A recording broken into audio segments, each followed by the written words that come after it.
নমস্কার বন্ধুরা, আমি কিংশুক মজুমদার।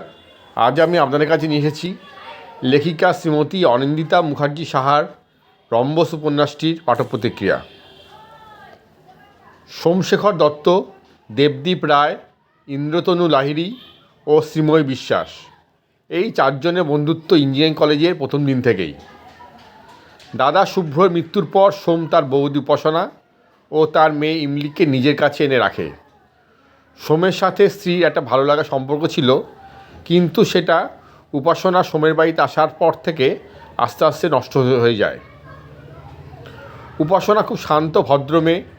স্বামীর মৃত্যুর পর মেয়ে ইমলিকে নিয়ে কলকাতায় দেবর সোমের বাড়িতে থাকে। ইমলি খুব ভালোবাসে সোমকে, তাকে বাবাই বলে ডাকে। সুব্রতবাবু ও রিক্তা দেবীর মেয়ে শ্রী স্বপ্ন দেখেছিল সোমকে নিয়ে একটা সুখী সংসারের, কিন্তু রুক্ষ বাস্তবতা তাতে বাদ সাধে। সরকারি প্রাইমারি স্কুল টিচার দেব খুব পরোপকারী ও পরিশ্রমী। বিধবা মা সরলা দেবীকে নিয়ে তার ছোট সংসার। অসহায় মানুষদের সাহায্য করতে সবসময় প্রস্তুত দেব সরকারের আর্থিক সহায়তায় সোমের মধুপুরের গ্রামের বাড়ি এলাকায় একটা স্বাস্থ্যকেন্দ্র করতে চায়। ইন্দ্র বনেদি বাড়ির ছেলে হলেও খুব সরল। তনুরুচির সাথে ইন্দ্রর বিয়ে ঠিক হয়েছে। বিয়ের আগে 3 বন্ধুকে ট্রিট দিতে চায় ইন্দ্র।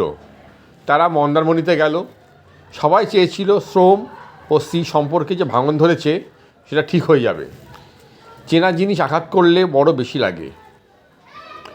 পরিবর্তনের নির্দিষ্ট কোনো দিন হয় না, শুধু দরকার হয় পরিস্থিতির। শেষ পর্যন্ত কী হলো বন্ধুত্বের?